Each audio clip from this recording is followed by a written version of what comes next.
बेटा इन live wire को touch मत करना, अदरवाइज करंट लग जाएगा। ये बात आपने बहुत बार अपनी अपनी मम्मी से सुनी होगी। बट आपके मन में एक ऐसी बात आती थी कि जब ये बर्ड्स वगैरह सब ये लाइव वायर के ऊपर बैठे होते हैं तो इनको करंट क्यों नहीं लगता। आज हम इलेक्ट्रिसिटी यूनिट के अंदर इन सभी बातों का आंसर ढूंढेंगे और मैं आपको यह भी बताऊंगा कि किस तरह से इलेक्ट्रिसिटी को नेचर से रिलेट किया जाता है। ये मेरा प्रॉमिस है कि इससे बढ़िया वीडियो ना तो आपने कभी देखी होगी और ना ही इलेक्ट्रिसिटी के ऊपर इससे बढ़िया वीडियो कोई देखोगे। चलिए सबसे पहले हम कंटेंट्स को देख लेते हैं। फर्स्ट ऑफ ऑल अपने को करना रहेगा introduction, after that we will do current, after that potential, voltage, EMF, resistance, Ohm's law, Joule's law of heating, electric power, and at last we will also do some of the assignment first, second, third, fourth, एक series करेंगे पूरी assignment की। After that we will do test की भी एक बहुत बड़ी एक सीरीज करेंगे। चलिए अब हम अपने टॉपिक को स्टार्ट करते हैं। हमने बच्चों इलेक्ट्रिसिटी का यूज़ कहाँ देखा होगा? आपने अपने क्लॉक्स के अंदर सेल डालते देखा होगा। सबसे पहले जब टॉर्च आपने बनाई होगी किस तरह से बल्ब को कनेक्ट करके और हम देखते हैं बल्ब ग्लो करता है, वो टॉर्च आपने वहाँ पे इलेक्ट्रिसिटी को समझा होगा।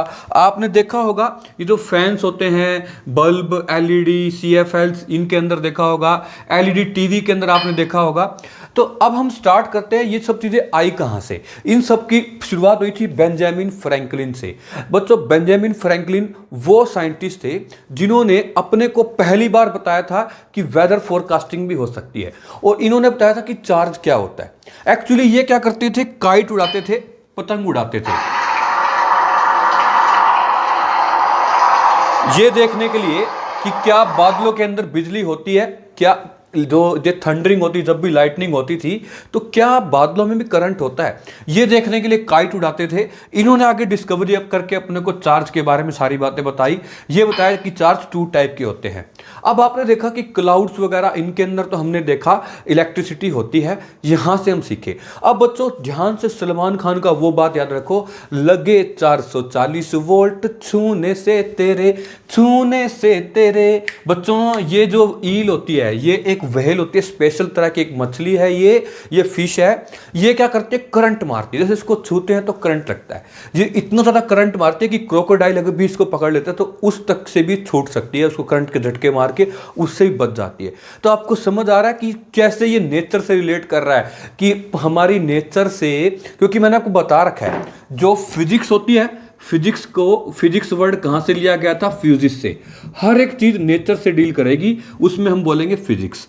और आपने ने ये देखा कि जिस तरह से ये बहुत सारे एक्वेस्टिक एनिमल जैसे फिश वगैरह हैं, बहुत सारे प्लांट्स होते हैं जो करंट मारते हैं, बहुत सारे ऐसे बर्ड्स होते हैं, इंसेक्ट होते हैं, जैसे कि ये बटरफ्लाई, ये बच्चों इसके जो ये विंग्स होते हैं, पंख होते हैं, ये भी चार्ज्ड होते हैं। इनको आप कभी भी पकड़ना इस बटरफ्लाई को तो आप देखना आपके हैंड्स के ऊपर, आपकी फिंगर्स के ऊपर इसके पंख जब टूटेंगे तो चिपक जाएंगे क्योंकि ये चार्ज थे। बच्चों ये जितने भी फेशियल्स और फेशियल के बाद जो क्रीम्स हम लगाते हैं, फेस क्रीम्स आती हैं, उनके अंदर इसके पंखों का यूज होता है क्योंकि ये चिपक जाते हैं। ये ग्लिटर की तरह, एक चमकारी की तरह चमकते हैं, शाइन करते हैं। तो हमने देखा कि ये सब जो एनिमल्स थे और ये बर्ड्स थे, इंसेक्ट्स थे, इन सब के अंदर एक चीज कॉमन थी, चार्ज, जो कि अपने को बेंजामिन फ्रैंकलिन ने बताया था। चार्ज क्या होता है पहले ये समझो, फिर हम करंट को समझेंगे, फिर हमारी मेन यूनिट स्टार्ट होगी। बच्चों किसी भी वायर के अंदर जब चार्ज फ्लो करता है तो हमारे पास 3 अलग अलग चीजें हो सकती हैं, या तो इलेक्ट्रिक, या मैग्नेटिक इफेक्ट, या हीटिंग इफेक्ट। या कौन सा इफेक्ट, हीटिंग इफेक्ट। तो हम यहां से चार्ज की डेफिनेशन को पूरा एक बार कर लेंगे। चार्ज वो क्वांटिटी है जो रिस्पॉन्सिबल होती है इलेक्ट्रिक, मैग्नेटिक और हीटिंग इफेक्ट के लिए। हम चार्ज की डेफिनेशन याद रखेंगे। चार्ज स्केलर क्वांटिटी होता है, एक इलेक्ट्रॉन पे चार्ज कितना होता है और एक कूलम चार्ज के अंदर कितने इलेक्ट्रॉन होते हैं। ये सब अपने को लर्न रखना है, याद रखना है। आगे बढ़ते हैं बच्चों, अब हम आगे देखते हैं करंट। अब हमारा मेन टॉपिक स्टार्ट हुआ है। आपने देखा ना बच्चों, मैंने अब तक कैसे नेचर से रिलेट किया, अब हम देखते हैं करंट को भी मैं कैसे आपको अच्छे से समझाता हूं। बच्चों करंट का टॉपिक समझने से पहले अपने को एक बल्ब का एग्जांपल समझना होगा, फिर मैं मेन टॉपिक पे आऊंगा। एक अच्छा टीचर वो होता है जो आपको एग्जांपल से समझाता है, जहां भी डाउट हो उसी टाइम एग्जांपल पेश कर दे। तो बच्चों बल्ब के अंदर 2 चीजें होती है, एक तो होता है फिलामेंट और दूसरा होता है इनर्ट गैसेस। बच्चों जो फिलामेंट होता है ये ग्लो करता है, ये हीटअप होता है, ये गर्म होता है, और इनर्ट गैसेस इस फिलामेंट को टूटने से बचाती हैं। जब ये फिलामेंट टूट जाता है तो इसको बोलते हैं बल्ब फ्यूज हो गया। बट बच्चों कैसे वर्किंग होती है पहले आप वो समझिए, फिर आपको सारी कहानी समझ आएगी। जैसे ही हम सेल से इसको कनेक्ट करते हैं, किसी भी बल्ब को हम किससे कनेक्ट कर देते हैं बच्चों, सेल से। तो सेल से कनेक्ट करने से क्या हो जाता है, ये जो वायर है इसके अंदर से सारे इलेक्ट्रॉन चलना स्टार्ट कर देते हैं। जैसे कि आप देख रहे हो ये वायर के अंदर से इलेक्ट्रॉन चल रहे हैं। जब भी इलेक्ट्रॉन इस वायर के अंदर मूव करते हैं, चलते हैं, तो इसके अंदर हीट प्रोड्यूस होती है। क्या प्रोड्यूस होती है, हीट। आप कहोगे सर ऐसे कैसे, जैसे कि देखो मेरा ये हैंड है, इस पे इलेक्ट्रॉन चल रहा है, gutter gutter gutter done done done done done, तो क्या हीट प्रोड्यूस हुई कि नहीं हुई, हुई। बच्चों ऐसा ही इस वायर के अंदर भी क्या प्रोड्यूस होता है, हीट प्रोड्यूस होती है, जिसकी वजह से ये क्या करता है, ग्लो करता है, ग्लो करता है, क्या करता है, ग्लो करता है। तो बच्चों आप ये बताओ, ये जो चार्ज है ये इंपॉर्टेंट है या इसका चलना इंपॉर्टेंट है। अभी देखो चार्ज चल नहीं रहा, वायर के अंदर इलेक्ट्रॉन प्रोटॉन तो है पर चल नहीं रहे, तो आप कहोगे सर चार्ज का चलना इंपॉर्टेंट है। Very good. अब मैं आपसे पूछूं बच्चों ये बताओ कि चार्ज का चलना इंपॉर्टेंट है या चार्ज की स्पीड इंपॉर्टेंट है। तो आप कहोगे सर चार्ज की स्पीड इंपॉर्टेंट है, क्योंकि जितना स्पीड चलेगा उतनी ज्यादा हीट प्रोड्यूस करेगा, उतना बल्ब ज्यादा ग्लो करेगा। Very good. तो अपने को समझ आया चार्ज की क्या इंपॉर्टेंट होती है, स्पीड। उसी चार्ज की स्पीड का नाम होता है करंट। क्या होता है बच्चों, करंट। करंट कैसे, rate of flow of charge is known as current. Rate का मतलब गति, स्पीड। अगर चार्ज होले होले चल रहा है, धीमे धीमे धीमे धीमे धीमे, तो हम क्या बोलेंगे, करंट कम है। अगर चार्ज जल्दी जल्दी भाग भाग भाग भाग भाग भाग भाग डीके भाग, तो हम देखेंगे उस केस में क्या होता है, जो करंट है वो ज्यादा होगा। तो करंट को हमने क्या बोलना है, आप किसी भी वायर में, कभी भी किसी वायर में, मान लो कि कोई वायर है उसमें क्या चलेगा, करंट चलेगा या चार्ज, तो आप कहना सर चार्ज चलता है। चार्ज स्पीड चल रहा है तो हम बोलते हैं करंट ज्यादा है, चार्ज स्लो चल रहा है तो हम बोलते हैं करंट क्या है, कम। आई होप से बच्चों एकदम बच्चों इतना जबरदस्त बातें समझा रहा हूं, आगे तक जिंदगी भर तक सब भूल जाओगे। मेरा नाम और ये चीजें ये कभी नहीं भूलोगे, जिंदगी में याद रहेगा चैप्टर। करंट आपको समझ आ गया, rate of flow of charge को हम बोलते हैं करंट। इलेक्ट्रिक करंट इसकी क्या बन जाएगी, रेट का मतलब टाइम से डिवाइड करना होता है, तो इलेक्ट्रिक करंट बन जाएगा चार्ज अपॉन टाइम, मतलब कि क्यू अपॉन टाइम। क्यू को बोलते हैं चार्ज, क्यू यहाँ पे सिंबल है चार्ज का। आगे बढ़ते हैं बच्चों, अब आता है SI unit of current. SI unit of current होती है एम्पियर। ए स्मॉल आएगा, किसी भी यूनिट को लिखने के लिए पहला अल्फाबेट स्मॉल लिखते हैं, सिंबल में कैपिटल ए आएगा। उसके बाद जो फोर्स मूव करता है इलेक्ट्रॉन को चलाने के लिए वो कहां से आता है, सेल से या बैटरी से, या और भी सोर्स है पर अपनी क्लास तक या सेल तक लिखना है। फिर आता है in an electric circuit electric current flow from opposite direction of flow of electron. मतलब कि क्या, मान लो कि अगर इलेक्ट्रॉन जा रहे हैं ए टू बी, और हम जो करते हैं अपनी साइंस के अंदर ये समझते हैं अगर इलेक्ट्रॉन जा रहे हैं ए टू बी तो हम मानेंगे करंट की डायरेक्शन कहाँ है, बी टू ए। करंट की direction opposite the direction of electron मानी जाती है। अब तक जो समझ आया है वो ठीक, नहीं तो मैं दोबारा बताता हूं। हम सबसे पहले करंट पढ़ेंगे। करंट होता है rate of flow of charge. Rate of flow of charge, rate of flow of charge is known as current. Current का फार्मूला होता है क्यू बाई टी। करंट की एसआई यूनिट होती है एम्पियर। सेल जो होता है वो सोर्स होता है कि इलेक्ट्रॉन को चलने के लिए एनर्जी वहां से मिलती है। फिर हमने देखा था जो करंट होता है वो ऑलवेज ही इलेक्ट्रॉन के अपोजिट डायरेक्शन में जाता है। अगर मैं आपको कह दूं कि ये एक बैटरी है, ये सिंबल है बैटरी का, अभी सारे सिंबल जस्ट अभी थोड़ी सी आगे जाके पढ़ेंगे तो हम देखेंगे ये बैटरी है, ये पॉजिटिव है, ये नेगेटिव है। इलेक्ट्रॉन कहां से जाएंगे बच्चों, कई सारे बच्चों को ये बात पता है कि इलेक्ट्रॉन नेगेटिव से रिपेल होते हैं। मतलब कि नेगेटिव, क्योंकि इलेक्ट्रॉन पे खुद पे नेगेटिव चार्ज होता है, वो नेगेटिव टू पॉजिटिव जाते हैं। पर इलेक्ट्रॉन की डायरेक्शन को हमने करंट की डायरेक्शन नहीं मानना। Very good. अपने कहां से कहां मानना है, पॉजिटिव से नेगेटिव, क्योंकि इलेक्ट्रॉन अगर नेगेटिव से पॉजिटिव जाते हैं डायरेक्शन ऑफ करंट कहां से कहां होती है, अपोजिट टू इलेक्ट्रॉन।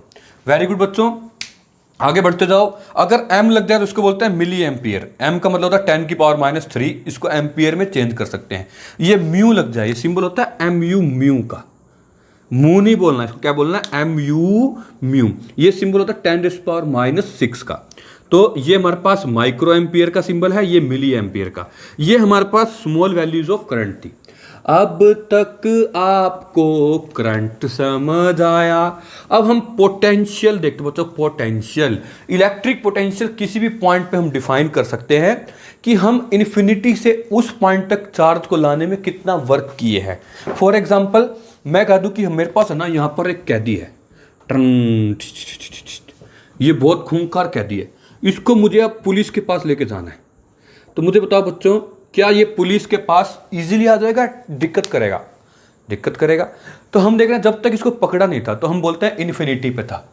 देखो इन्फिनिटी का मतलब हमारी रेंज से बाहर। क्या देख रहे हैं, पुलिसमैन से ये डरेगा, ये डरेगा, तो हमें वर्क क्या करना पड़ेगा, इसको यहाँ लाने के लिए करना पड़ेगा। ऐसा ही क्या होता है बच्चों, मान के चलो चलो चलो कि ये हमारे पास कोई एक पॉजिटिव चार्ज है, अभी कोई भी चार्ज इसकी रेंज में नहीं था, तो मैं यहां तक है ना कोई भी एक यूनिट चार्ज को ले आऊं। कितने चार्ज को? 1 यूनिट चार्ज को। तो हम बोलते हैं जितना वर्क मुझे यहां तक लाने के लिए करना पड़ा, उसी वर्क को बोलते हैं हम इलेक्ट्रिक पोटेंशियल। जैसे कि 10 रुपीज में 20 थिंग्स आती हैं, कोई भी 20 ऑब्जेक्ट्स आते हैं कितने रुपीज में? 10 रुपीज में। तो 1 रुपये के कितने आएंगे बच्चों? 20/10 मतलब कि 2। तो आपने 1 रुपये में कितनी चीज आते हैं निकालने के लिए, 1 रुपये में निकालने के लिए 10 से डिवाइड किया ना। ऐसे ही 1 यूनिट चार्ज को लाने के लिए टोटल चार्ज से डिवाइड करते हैं, दैट्स ऑल। तो हमारे पास क्या आ गया, इलेक्ट्रिक पोटेंशियल क्या होता है किसी पॉइंट पे। देखो ये कोई भी एक चार्ज था, इसकी वजह से यहां पोटेंशियल होगा, कोई और चार्ज को यहां लेके आएंगे, ये रिपेल करेगा, ये रिपेल करेगा उस चार्ज को, क्योंकि वहां से भी हम पॉजिटिव चार्ज लेके आएंगे। तो electric potential at a point is defined as work done in moving a unit positive charge. वहां से 1 यूनिट पॉजिटिव चार्ज लेके आए हैं from infinity to that point. इस पॉइंट तक लाने में जो हमने वर्क डन किया, दोबारा ध्यान रखो, वर्क डन किया बोलता हूं तो साथ साथ क्या है, यूनिट चार्ज, तो तभी चार्ज से डिवाइड किया है। कई बच्चे बोलते सर आप तो कह रहे थे वर्क को ही हम क्या बोलते हैं, पोटेंशियल बोलते हैं, लेकिन अब तो आप वर्क से डिवाइड कर रहे हो। अब तो हम कह रहे हैं अरे बेटा जब भी वर्क डन करो 1 यूनिट चार्ज पे करना। किस पे करना है? 1 यूनिट चार्ज पे, तभी चार्ज से डिवाइड करना अपने को। पोटेंशियल का फॉर्मूला आ गया, पोटेंशियल का formula work upon charge. Potential एक स्केलर क्वांटिटी होती है बच्चों, क्योंकि चार्ज स्केलर है। 9th में आपने पढ़ रखा है, या नहीं भी पढ़ रखा तो भी समझ जाओ, वर्क भी एक स्केलर क्वांटिटी है। ऐसा यूनिट ऑफ इलेक्ट्रिक पोटेंशियल होती है वोल्ट या फिर जूल पर कूलम।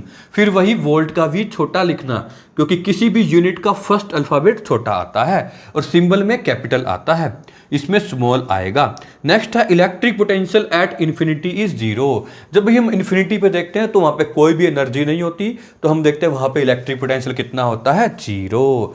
बच्चों अगर इन्फिनिटी से किसी पॉइंट तक, मान लीजिए इसको मैं थोड़ा साफ सा करके फिर एक बार दोबारा से समझाता हूं। अगर मान लो बच्चों कि इन्फिनिटी से किसी भी चार्ज को हम इस पॉइंट पे लेके आए, ये कोई एक चार्ज था, ये तो होना चाहिए, इसकी वजह से यहाँ पोटेंशियल आएगा। हम कोई भी एक यूनिट चार्ज को अगर यहाँ तक लेके आए हैं तो हमने जो वर्क किया है इन्फिनिटी से यहाँ तक आने, उसको बोलते हैं इलेक्ट्रिक पोटेंशियल। मान लो कि कोई भी 2 पॉइंट में देखते हैं, अब ए से बी पे लेके आ रहे हैं, अभी वही 1 यूनिट चार्ज को हम कहाँ ले आए, ए से बी पे। ये चार्ज का सिंबल बना दिया मैंने क्यू से। अगर यहाँ पे नोट लगाते हैं ना, डॉट से लगाते हैं, तो मतलब होता है 1 यूनिट की बात कर रहे हैं। तो अभी बच्चों डायग्राम आपको समझ आए तो अच्छी बात है, ना आए तो एक बारी डेफिनेशन भी आप याद कर सकते हो, फिर थोड़ा सा सेल्फ स्टडी करना, फिर जो दिक्कत हो वो बताना। ए से बी तक 2 पॉइंट के बीच में अगर चार्ज को लाना हो तब जो वर्क करना होता है उसको हम क्या बोलते हैं, पोटेंशियल डिफरेंस। क्या बोलते हैं? Potential difference. पोटेंशियल डिफरेंस का फॉर्मूला आप नोट कर लें। यहाँ पे पोटेंशियल डिफरेंस होता है, मान लो B माइनस ए, VB माइनस VA, इन दोनों पॉइंट में पोटेंशियल डिफरेंस कितना हो जाएगा, WAB/Q। आ गया ना समझ? पोटेंशियल डिफरेंस वर्क होता है, बट फिर वही 1 यूनिट चार्ज पे। तो यूनिट चार्ज पे तो क्या डिवाइड करना पड़ेगा, Q से डिवाइड। जैसे ऊपर किया था ना आपने, वैसे इसमें भी डिवाइड करना पड़ेगा। अब बच्चे कहते हैं सर ये VB माइनस VA क्यों लिखा डिफरेंस निकालने के लिए? बच्चों जितना हम पास आते जाएंगे ना उतना पोटेंशियल ज्यादा होता जाएगा। जैसे कि मैं कह दूं 2 मैग्नेट है हमारे पास, मान लो बच्चों हमारे पास ये दो मैग्नेट है, मिल गई। देखो ये दो मैग्नेट हैं, ये दो मैग्नेट में हम क्या कर रहे हैं, इन दोनों मैग्नेट को एक दूसरे के पास लेके आ रहे हैं। अब बताओ दोनों में दूर दूर में एनर्जी ज्यादा थी या पास पास में? जितना ये पास आती जाएगी ना उतना क्या हो जाएगी, एनर्जी बढ़ती जाएगी। इसलिए V पे एनर्जी, B पे ज्यादा है, A पे कम है, तभी अपन का BB माइनस VA। और ले कहां से कहां आया, A से B, इसलिए यहां पे WAB आया। बच्चों इसमें कोई भी हेडेक लेने की नीड नहीं है। आपको ये चीज समझ ना आई हो ना तो सीधा सी बात समझो, पोटेंशियल डिफरेंस का फार्मूला भी यही होता है, वर्क डन अपॉन चार्ज। बस ध्यान रखना है वर्क डन 2 पॉइंट के बीच में है। आई होप सो आपको समझ आएगा। फिर भी मैं दोबारा बताता हूं, पोटेंशियल होता है जब जब भी किसी एक चार्ज को इन्फिनिटी से किसी पॉइंट पे लेके आए तो उस पॉइंट पे हम क्या बोलते हैं, वो पोटेंशियल आ गया। अगर किसी एक यूनिट चार्ज को एक पॉइंट से दूसरे पॉइंट पे ले जाएं तो जितना वर्क करना पड़ा वो क्या बन जाएगा, पोटेंशियल डिफरेंस। आगे बढ़ते हैं। पोटेंशियल डिफरेंस की भी एक स्केलर क्वांटिटी होता है, इसकी यूनिट भी सेम होती है। आ जाए तो अपने को याद रखना है और आप नोटबुक पे लिख भी लेना कि potential difference is a scalar quantity, it's SI unit is volt. अब बिना टाइम वेस्ट किए हम आगे बढ़ते हैं बच्चों। अब हम देखते हैं अपना नेक्स्ट टॉपिक, एमीटर। आपको पता है एम्पियर किसकी यूनिट होती है, करंट की। तो सीधी सीधी बात है, एमीटर क्या होगा, जो करंट को मेजर करे। It is an instrument use to measure the electric current in the circuit. ये ऑलवेज सीरीज में लगता है, सीरीज पैरेलल में बाद में बताऊंगा, लेकिन अभी हिंट दे देता हूं। जिस तरह मान लो बच्चों ये हमारे पास कोई भी एक बल्ब लगा हुआ है, मान के चलो, तो इसके रास्ते में कहीं भी मैं यहां पे लगा दूंगा ये एमीटर, तो इसको बोलेंगे सीरीज में। जैसे कि मान लो एक पाइप में पानी चल रहा है, वो पानी पूरी एक पाइप में, उसके रास्ते में कहीं पे भी आप अगर मान लो रास्ते में कोई एक चीज लगा दो तो बोलेंगे वो उसकी सीरीज में है। किसमें है, सीरीज में। तो बच्चों ये एमीटर का सिंबल होता है, ये उसका सर्किट सिंबल है, लेकिन दिखने में ऐसा होता है बच्चों। एमीटर दिखने में कैसा होता है, ऐसा। ये लैब के अंदर टीचर आपको बहुत इजीली दिखा सकते हैं, फिर भी आपने यहां पे देख लिया हूबहू ऐसा, मैं भी तेरे जैसा हूं, तन्हा तन्हा रहता हूं, शायरी नहीं। यहां देखो अभी क्या बच्चों, ये होता है हमारे पास मल्टीमीटर। मल्टीमीटर के अंदर हम करंट भी, वोल्टेज भी, कई चीजें मेजर कर सकते हैं। इसमें छोटा current, milli ampere, micro ampere, सब तरह के करंट कर सकते हैं। ये बस फिक्स होता है। ये आजकल का मॉडर्न है, ये पुराने जमाने का है। समझ आ रही बच्चों यहां तक? मतलब कि ये सनी लियोने है, ये मधुबाला है। आगे बढ़ते हैं। अब आता है वोल्ट मीटर। ये एक इंस्ट्रूमेंट होता है जो पोटेंशियल डिफरेंस को मेजर करता है। क्या मेजर करता है, पोटेंशियल डिफरेंस को। पोटेंशियल डिफरेंस अभी देखा था ना, वर्क डन A से B में, तो ये हमेशा पैरेलल में लगता है बच्चों। It is always connected in parallel. समझो कैसे, मान लो कि ये हमारे पास बल्ब है। क्या है ये, हमारे पास बल्ब, ये हमने लट्टू बना दिया, ट्रन। एक मिनट रुको, ये देखो ये हमने बना दिया लट्टू। अब क्या है, इसके अंदर कितना वर्क हुआ, हमने यहां से करंट दिया था, यहां से बाहर आया, तो इसके अंदर A से B में कितना वर्क करके आया कोई भी एक सेल या चार्ज, तो अपने को वो देखना हो ना, तो अपन यहां पे वोल्ट मीटर लगाते हैं। क्योंकि वोल्ट मीटर अपने को अभी अभी हमने देखा था ना, वो 2 पॉइंट के बीच में डिफरेंस बताता है। इस तरह से लगाने को बोलते हैं पैरेलल। क्या बोलते हैं, पैरेलल। और अगर रास्ते में कहीं लगा उसको क्या बोलते हैं, सीरीज। इसको डिटेल में समझेंगे, नहीं आएगा तो भी कोई बात नहीं, अच्छी बात है, दोबारा फिर दोबारा बताएंगे। आगे बढ़ते बच्चों।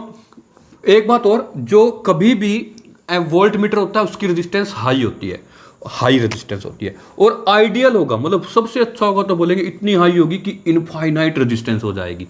और दूसरी बात, अगर हम करें एम मीटर की बात, जो हमने भी पीछे किया था, एम मीटर की रेजिस्टेंस लो होती है और वोल्ट मीटर की रेजिस्टेंस कैसी होती है बच्चों, हाई। नेक्स्ट हम बढ़ते हैं बच्चों, कुछ सिंबल। देखो बच्चों ये स्विच का सिंबल है, इस तरह से ये तार जा रही है और यूं बना दें, हम देखेंगे ये सेल, मान लो ये सेल का सिंबल है। अगर ये सेल का है, अगर ये 3-4 इकट्ठे लगा दें ऐसे ऐसे, तो इसको बोलते हैं बैटरी। जैसे आप प्रेयर में खड़े होते हो ना, सिंगल बच्चा खड़ा तो बोलेंगे बच्चा, अगर पूरी लाइन हो तो हम उसको क्या बोलेंगे, उस स्टूडेंट की लाइन हो तो हम बोलेंगे पूरी एक रो खड़ी है, पूरी क्लास खड़ी। तो बहुत सारे सेल का सिंबल उसको बोलते हैं बैटरी, अदरवाइज एक सेल है। अभी देखो ये तो है स्विच, ये स्विच है ओपन कंडीशन में। अगर मैं इसी तरह से इसको मैं यूं बना दूं ना, तो ये बन जाता है स्विच इन क्लोज पोजीशन। दोनों अलग अलग याद रखना, ये स्विच इन ओपन पोजीशन है, ये क्या है, स्विच इन क्लोज पोजीशन। फिर ये सेल का सिंबल, ये बैटरी का, ये वोल्ट मीटर अभी हमने देखा था, ये एम मीटर, ये क्या मेजर करता है बच्चों? जो भी बच्चा इसको बताएगा उसको मतलब ये लो 5 स्टार देंगे। जो बच्चा मुझे बताएगा ये क्या मेजर करता है? करंट या वोल्टेज? वोल्टेज। ये क्या मेजर करता है? करंट। ये क्या होता है? रजिस्टर। ये रजिस्टर अभी समझोगे करंट के रास्ते की रुकावट होती है। कहीं भी मोटर लगी हो तो आप सिंबल में एम लिख देंगे, कहीं भी लैंप लगा हो तो हम इस तरह से क्रॉस लगा देंगे। ये सब बच्चों हमारे पास कुछ एक सिंबल है। आगे बढ़ते हैं, पेंडिंग में रहेगी। अब हम देखते हैं इलेक्ट्रिक सर्किट क्या होता है। इलेक्ट्रिक सर्किट क्या होता है बच्चों? ये कंटिन्यूस क्लोज पाथ होता है। देखो यहां से ये सेल तो देता है सोर्स कि इलेक्ट्रॉन चल सके, यहां से चलता है करंट गड़गड़ गड़गड़ और यहां पे आ जाता है। इसमें 3 4 5 बातें ध्यान से समझो। पहली बात तो ये कि करंट कहां से कहां चलता है? इलेक्ट्रॉन के अपोजिट, क्योंकि इलेक्ट्रॉन होते हैं वो कहां चलते? देखो ये नेगेटिव है ना, नेगेटिव नेगेटिव पहले कैसे चलते? तभी हमने करंट कहां से बनाया? पॉजिटिव से नेगेटिव, क्योंकि इलेक्ट्रॉन कहां से कहां चलते? ऐसे चलते। समझे कि नहीं? Very good. अपने को समझ आया कि करंट पॉजिटिव से नेगेटिव चलता है। फिर हम आगे बढ़ते हैं और अपने को समझना है कि क्लोज्ड पाथ होना चाहिए। मान लो कि रास्ते में हम, ये भी की का सिंबल है बच्चों, खाली ऐसे लगाओ तो की ओपन है, अगर बीच में डॉट भर दे तो की क्या है? क्लोज। अभी देखो की क्लोज है, अगर ये डॉट ना होती तो हम क्या बोलते? अभी सर्किट ओपन है। तो इलेक्ट्रिक सर्किट क्या होता है? इलेक्ट्रिक सर्किट होता है बच्चों, इलेक्ट्रिक सर्किट एक क्लोज पाथ होता है जिसके अंदर करंट मूव कर सकता है। अगर अपने को इलेक्ट्रिक सर्किट को ब्रेक करना हो कहीं से भी, मतलब करंट ना चले, तो हम की को ऑफ कर देते हैं। तो हम इसलिए क्या कहेंगे कि if the circuit is broken anywhere और the switch is turned off, तो करंट क्या कर देगा? रुक जाएगा। उसको बोलते हैं ओपन सर्किट। जब करंट चल रहा है उसको बोलते हैं क्लोज सर्किट।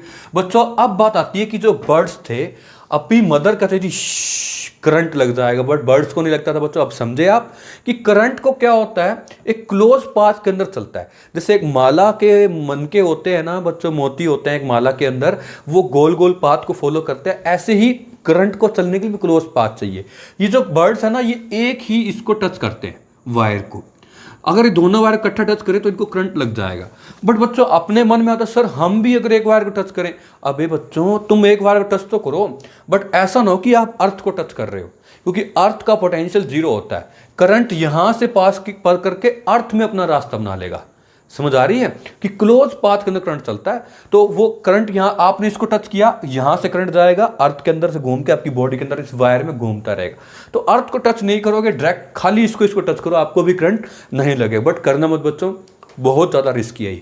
आगे बढ़ते बच्चों, अब हम क्वेश्चन आता है कि why ammeter always connected in series. तो बच्चों अपने को इसका आंसर लिखना है, क्योंकि है ना सीरीज के अंदर जो करंट होता है वो मेजर किया जा सकता है। सीरीज में करंट सेम होता है, पैरेलल में वोल्टेज सेम होती है। इसीलिए जो वोल्टेज होती है वो कहां होता है? Volt meter always connected in parallel. तो हम लिखेंगे क्योंकि volt meter voltage always parallel में सेम होती है, तभी वोल्ट मीटर पैरेलल में लगता है। Got it? गुड। और अगर वो कहते एम मीटर, तो एम मीटर कहां होता है बच्चों? सीरीज में, क्योंकि सीरीज में क्या सेम होता है? Current. Got it? Very good. अब वो कह रहा है 1 वोल्ट को डिफाइन करो। बच्चों अच्छा इजी क्वेश्चन है और अच्छा भी है। देखो क्या आपने पढ़ा था ना, वोल्टेज क्या होता है? Work done upon charge. अगर मैं कह दूं ये 1 वोल्ट है तो वो कब बनेगा? जब वर्क डन भी 1 हो और चार्ज भी क्या हो? 1 कूलम। इसीलिए डेफिनेशन क्या बनती है? व्हेन 1 जूल वर्क करना पड़े। वर्क कितना करना पड़े? 1 जूल। व्हेन 1 जूल वर्क करना पड़े 1 कूलम चार्ज को मूव करने के लिए। कितने चार्ज को? 1 कूलम के लिए। तो हम बोलेंगे उस पॉइंट पे जो पोटेंशियल का डिफरेंस था, जो 2 पॉइंट के बीच में हमने वर्क किया, उन दोनों पॉइंट में पोटेंशियल डिफरेंस कितना था? 1 volt. Got it? Very good. फिर आता है name the device that helps to maintain potential difference across a conductor. Potential difference किसकी वजह से आता है? सेल या बैटरी की वजह से, क्योंकि वही क्या करते हैं? इलेक्ट्रॉन्स को चलाते हैं। नेक्स्ट आता है बच्चों हमारे पास ओम्स लॉ। ओम्स लॉ को बहुतों ध्यानों से समझो बच्चों, लास्ट टॉपिक है, इसके बाद और इंटरेस्टिंग टॉपिक हम करेंगे। एक बार मेरा फ्रेंड किसी इंटरव्यू के लिए गया, हमारे कॉलेज की बात है, सभी उससे ओम्स लॉ पूछ रहे हो